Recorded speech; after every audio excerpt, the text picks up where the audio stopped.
والدہ محترمہ نے جب صبح کو کھانا تیار کیا تو میں نے اس کے پاس بیٹھ کر کھایا۔ اس وقت دل میں جذبات کا تلاطم برپا تھا، جانتا تھا کہ آج ہمیشہ کے لیے ماں اور بھائیوں سے جدا ہو رہا ہوں۔ پھر اس گھر میں جہاں زندگی کی کئی بہاریں دیکھی ہیں، شاید ہی قدم رکھنا نصیب ہو۔ بھائیوں کی محبت و شفقت نے مجھے مجبور کیا تو بہانے میں نے ان کے سر پر ہاتھ پھیر کر دل کو تسکین دی۔ اسی طرح ہیلے بہانے سے پیاری ماں کے قدم چھو کر ہدیہ عقیدت و احترام پیش کیا۔ کھانے سے فارغ ہوا تو بستہ اٹھایا اور اپنے گھر، تینوں بھائیوں اور محترمہ والدہ کی طرف حسرت بھری نگاہ ڈالی اور پرنم آنکھوں سے میں اپنے آبائی گھر سے رخصت ہو گیا۔ 4 مارچ 1938 عیسوی کو جمعہ کا مبارک دن اور محرم کی پہلی تاریخ تھی کہ میں دوپہر کے وقت تیار ہو کر سیدھا مسجد میں داخل ہوا۔ مولانا عبدالرؤف صاحب کے ہاتھ پر مشرف با اسلام ہوا اور غازی احمد نام تجویز ہوا۔ میرے اسلام لانے کی اطلاع جب گھر پہنچی تو قہرام سا مچ گیا۔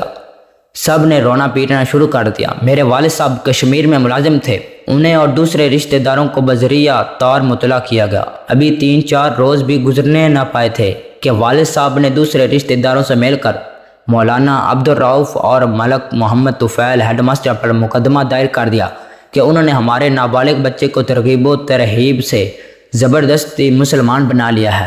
SDM کی عدالت میں مقدمہ پیش ہوا۔ ایک طرف والد محترم اور متعدد ہندو رشتہ دار تھے اور دوسری طرف میں اور ہزاروں کی تعداد میں مسلمان۔ عدالت میں میرے بیان ہوئے۔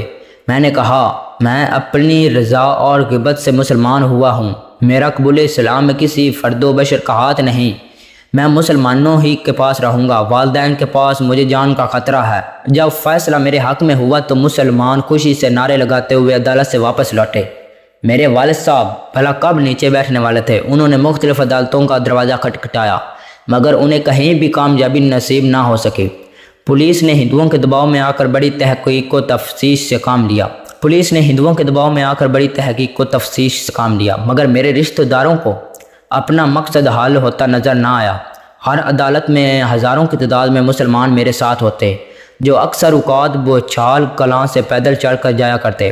اس کے بعد والد محترم نے سیشن جج جہلم کی طرف رجوع کیا اور کہا کہ میرے نابالغ لڑکے کو زبردستی مسلمان بنا لیا گیا ہے۔ جہلم کے سرکردہ ہندو ان کے ساتھ تھے جنہوں نے مل ملا کر جج صاحب پر دباؤ ڈالا۔ عدالت میں پیشی ہوئی تو میں نے محسوس کیا کہ جج کا رویہ میرے بارے میں ٹھیک نہیں ہے۔ اس پیشی پر 2-3 حضرات میرے ساتھ تھے۔ جج صاحب نے مجھے دوسری تاریخ پیشی تک والد کے سپرد کیا۔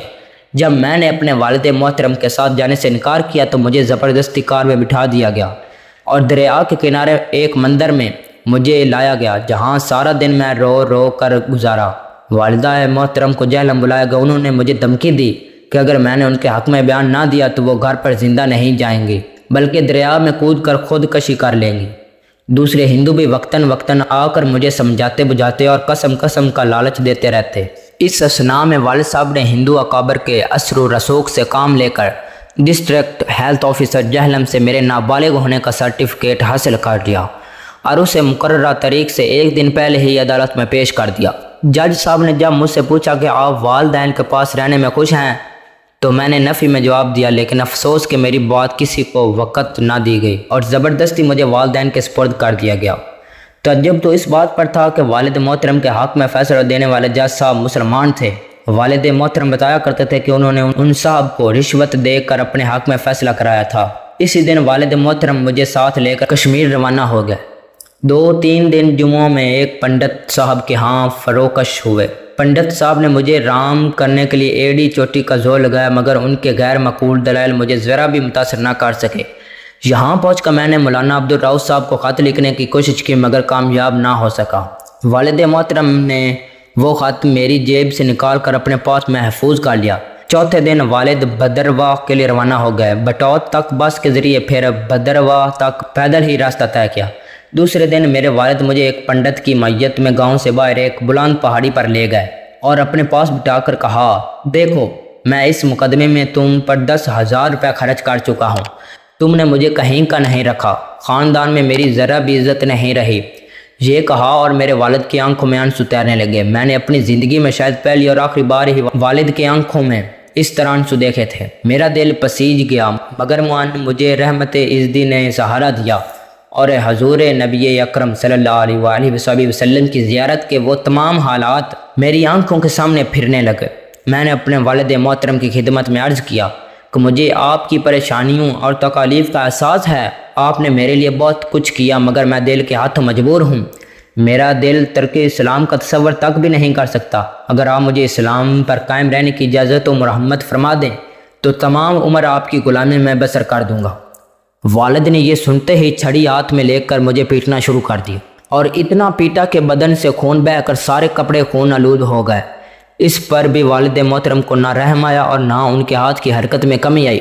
میں آدھ مرا ہو کر بھی پڑا، ٹھوکریں کھاتا رہا۔ آخر جب دل کا غبار اچھی طرح نکال چکے تو پنڈت سے مخاطب ہو کر کہنے لگے، کیوں نہ میں اسے دریا میں دھکیل دوں؟ شاید اسی طرح کلنک کا یہ ٹیکا میرے ماتھے سے اتر جائے۔ پہاڑی کے دامن میں بھبھڑتا ہوا دریا میرے سامنے تھا۔ اپنی موت کے خوف سے میں لرزا گیا، مگر اللہ تعالیٰ کا لاکھ لاکھ شکر ہے کہ اس نے میرے پائے ثبات میں لغزش نہ آنے دی۔ اور میرے دل میں یہ خیال بار بار اپنے لگا کہ اگر والد مکرم نے مجھے دریا میں پھینکا تو میں اپنے پیارے نبی کی بارگاہ اقدس میں حاضر ہو کر عرض کروں گا، میرے آقا، آپ نے مجھے اسلام کی جو دولت بخشی تھی میں اس کو صحیح سالم لے کر حاضر ہو گیا ہوں۔ پنڈت صاحب جو مارے خوف کے کانپ رہے تھے، والد محترم سے کہا، بچہ ہے، بڑا ہو کر سنبھل جائے گا، آپ کوئی سخت اقدام نہ کریں۔ والد صاحب نے اس کی بات مان لی اور مجھے ساتھ لے کر چپ چاپ گھر کی لا لی۔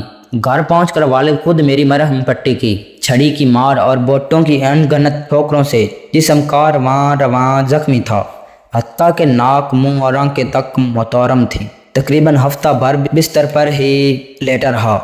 پھر والد محترم نے مجھے بھدرواہ ہائی اسکول میں داخل کرا دیا۔ میں ہندو لڑکوں کی نگرانی میں روز اسکول آنے جانے لگا۔ مسلمان طلباء کو میرے ساتھ بات کرنے کی اجازت نہ تھی۔ ہندو لڑکے ہی نہیں، ہندو اساتذہ بھی مجھے نفرت کی نگاہ سے دیکھتے تھے۔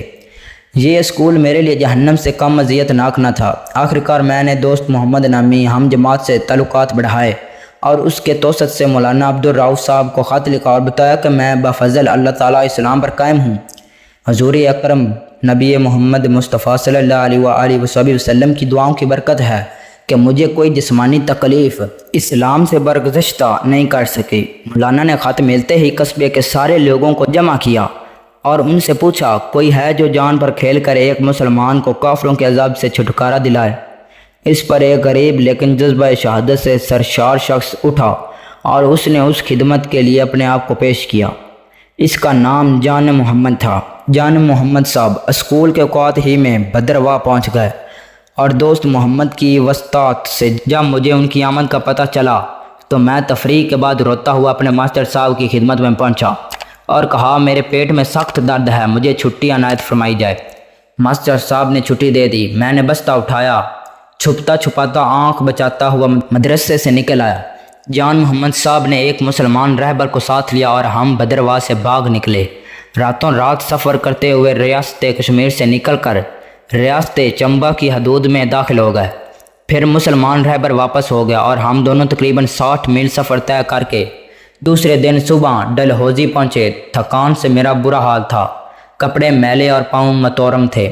شام کو برستہ پٹھان کوٹ جب امرتسر پہنچے تو میں نے اپنا آبائی لباس اتار کر دوسرے کپڑے پہنے اور امرتسر سے کھیوڑا کی راہ بچھال کلا پہنچ گئے۔ بس اسٹینڈ پر لوگوں کا ایک ہجوم پذیرائی کے لیے موجود تھا۔ والد صاحب کو جب میرے فرار کا علم ہوا تو انہوں نے تمام راستوں کی ناکہ بندی کرنے کے لیے تاریں دلا دی، لیکن جس راستے کو ہم نے اختیار کیا تھا وہ والد صاحب کے علم میں بھی نہ تھا، اس لیے ہم بچ نکلے۔ چند روز بعد والدہ صاحب سے ملاقات ہوئی۔ انہوں نے اشکار ہو کر فرمایا، بیٹا ہمیں اس قدر ذلیل ہی کرنا تھا تو پہلے بتا دیا ہوتا تاکہ خرچ کرنے سے تو بچ جاتے۔ میں نے عرض کیا، اماں جی میں نے آج سے پہلے ہی کہہ دیا تھا کہ میں اس اسلام کو ترک کرنے پر کسی بھی صورت میں آمادہ نہیں ہو سکتا۔ آپ میرے لیے کچھ نہ کریں، ہاں ویسے بھی میں آپ کا غلام ہوں، آپ کی ہر خدمت میرے لیے سعادت کا موجب ہے۔ مجھے آپ کی وہ احسانات یاد ہیں جب بھی میرے خاندان والوں نے مجھے ختم کرنے کی کوئی سازش کی تو آپ نے مجھے اس سے پہلے ہی مطلع کر دیا۔ اللہ تعالیٰ آپ کو خوش رکھے۔ میں نے والدہ صاحب سے صلح کر لی تھی اور اکثر والدہ محترمہ کی خدمت میں حاضر ہوتا رہتا، مگر میں نے والد محترم کو 6 سال بعد دیکھا تھا۔ راستے میں اچانک آمنا سامنا ہو گیا، مگر وہ بغیر توجہ دیے ہوئے میرے پاس سے گزر گئے۔ میں بھی انہیں بلانے یا ان سے ہاتھ ملانے کی جرت نہ کر سکا۔ 1947 عیسوی میں تقسیم ملک کے موقع پر میرے خاندان کے تمام افراد ہندوستان چلے گئے اور میں اپنے مسلمان بھائیوں کے ساتھ پاکستان میں رہا اور اپنے آبائی مکان میں منتقل ہو گیا۔ 1950 عیسوی میں والد کی وفات ہوگی اور والدہ مکرمہ اور 3 بھائیوں انبالہ کے قریب ایک گاؤں میں مقیم ہیں۔ 1941 میں میٹرک کا امتحان میں نے اسکول میں اول رہ کر امتیازی حیثیت سے پاس کر لیا۔ بعد ازاں میں نے علوم دینیہ کی طرف توجہ دی، چنانچہ 1942 عیسوی سے 1948 عیسوی تک مدرسہ خادم الشریعہ پنڈی خیب، مدرسہ عربیہ عشایت القرآن گجرات اور دارالعلوم دیوبند میں علوم دینیہ کی تکمیل کی۔ 1948 عیسوی میں مولوی فاضل کا امتحان پاس کیا اور صوبے بھر میں اول رہا۔ میرا ایمان یہ ہے کہ یہ ساری کامرانیاں ان حضرت رسول اکرم صلی اللہ علیہ وآلہ وسلم کی دعا کی مرہون منت ہیں۔ 1954 عیسوی میں BA کا امتحان پاس کیا اور دونوں میں اللہ تعالیٰ کے فضل و کرم سے فرسٹ ڈویژن حاصل کی۔ 1957 عیسوی میں BA ایڈ کیا۔ 1958 عیسوی میں MA عربی صوبے بھر میں اول رہ کر امتیازی حیثیت حاصل کی۔ 1959 عیسوی میں MA علوم اسلامیہ کے امتحان دیا اور صوبے بھر میں اول رہا۔ ان تمام عنایات پر میں اپنے مالک حقیقی کا شکر گزار ہوں۔ اسلام قبول کرنے کے بعد میں نے اپنے اندر ایک بہت بڑی ذہنی روحانی انقلاب محسوس کیا، ورنہ اسلام لانے سے پہلے میں ایک متوسط ذہن کا مالک تھا۔ اسلام کے سایہ عافیت میں پناہ لینے کے ساتھ ساتھ اللہ تعالیٰ نے دینی اور دنیاوی ترقی کے دروازے بھی میرے لیے کھول دیے، اور دوسری بات جو میں نے اپنی علمی زندگی میں محسوس کی وہ نبی اکرم کی دعا کا اثر ہے۔ مجھے آج تک کسی عمر میں ناکامی کا سامنا نہیں ہوا اور ان حضرت کی دعا ہی میری زندگی کا سب سے قیمتی سرمایہ ہے، اور انشاءاللہ قیامت تک یہی دعا میری نجات کا باعث ہوگی، آمین ثم آمین۔ بے شک ایمان کی حلاوت کا اپنا ایک مزہ ہے، اور جب ایک مسلمان اس پر ڈٹ جائے تو یقیناً اللہ کی مدد بھی آتی ہے۔ اللہ تعالی ہم سب کو اس واقعے سے سبق حاصل کر کے ایمان پر استقامت سے جمع رہنے کی توفیق عطا فرمائے، آمین یا رب العالمین۔